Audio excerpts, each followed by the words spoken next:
સાંભળીને ત્રણે લોક જાગે રે ભગતજીની તેરીએ ડંકા વાગે. હે જાગે ભગતજીની તેરીએ ડંકા વાગે.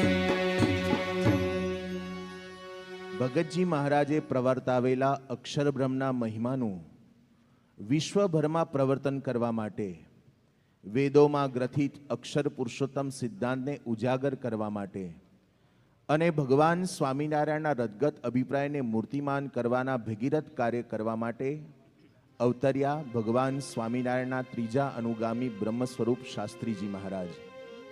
એવા શાસ્ત્રીજી મહારાજના યુગ કાર્યને વંદન કરતા